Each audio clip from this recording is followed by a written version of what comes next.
আসসালামু আলাইকুম viewers, welcome to Vipas kitchen and blog. কেমন আছেন সবাই? আশা করছি সবাই খুব ভালো আছেন। আমি আল্লাহর রহমতে ভালো আছি।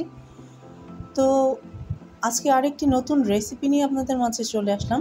দেখে তো বুঝতেই পারছেন আজকের রেসিপিটি কী নিয়ে এসেছি। আজকের রেসিপিটি হচ্ছে স্পঞ্জের মিষ্টি বা রসগোল্লা, যেটাই বলেন। সবারই পছন্দের এই মিষ্টির রেসিপিটি আপনাদের মাঝে আজকে আমি শেয়ার করে দিচ্ছি। খুবই অল্প ইনগ্রিডিয়েন্টসে তৈরি এই মিষ্টিটি খেতেও যেমন সুস্বাদু, বানাতেও খুব সহজ এবং খুব অল্প ইনগ্রিডিয়েন্টস লাগে এই রেসিপিটি তৈরি করতে। তো চলুন আজকে আর কথা বাড়াচ্ছি না, রেসিপিটি শুরু করা যাক। তো প্রথমে এখানে আমি হাফ লিটার দুধটাকে আমি বলক করে নিলাম। তারপরে দুধের আঁচটা কমিয়ে এর মধ্যে এখন অ্যাড করে দিচ্ছি হোয়াইট ভিনেগার। এখানে আমি 1 টেবিল স্পুন পরিমাণে হোয়াইট ভিনেগার দিয়ে দিলাম। এখন এটাকে আলতো হাতে আস্তে আস্তে নেড়ে দিতে হবে যেন দুধটা পুরোপুরিভাবে ছানাতে রূপান্তরিত হয়। দেখতেই পাচ্ছেন দুধটা আস্তে আস্তে ফেটে যাচ্ছে, ছানায় রূপান্তরিত হচ্ছে। আরও কিছুক্ষণ এই দুধটাকে জাল করে নিতে হবে, তখন দেখা যাবে যে দুধটা সম্পূর্ণরূপে ছানা হয়ে গেছে, পানিটা আলাদা হয়ে গেছে।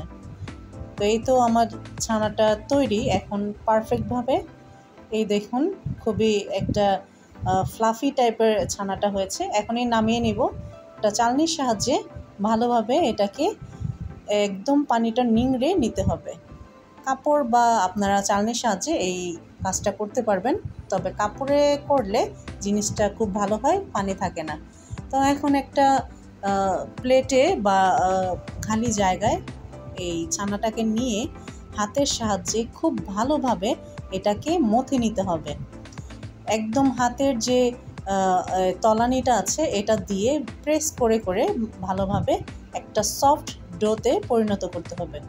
এই তো দেখতে পাচ্ছেন যে ডোটা খুব নরম হয়ে খুব সফট একটা ডোতে পরিণত হয়ে গেছে। তো এটাকে এখন আমি লম্বা করে নিচ্ছি যেন মিষ্টির যে আকারগুলো আমি দিব সেটা সহজেই করে নিতে পারি।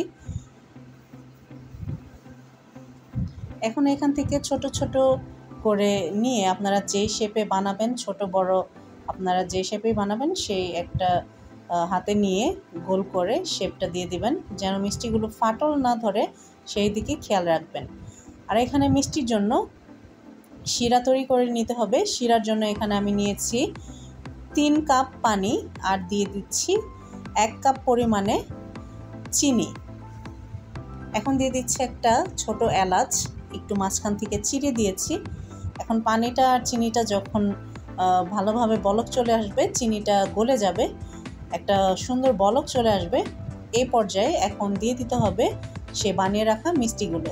একদম গরম অবস্থায় দিবেন, যখন পানিটা ফুটন্ত টকবক করে ফুটছে তখনই এই মিষ্টিগুলো দিয়ে দিতে হবে, আঁচটা কমানো যাবে না। তো একে একে আমি সবগুলো মিষ্টি দিয়ে দিচ্ছি।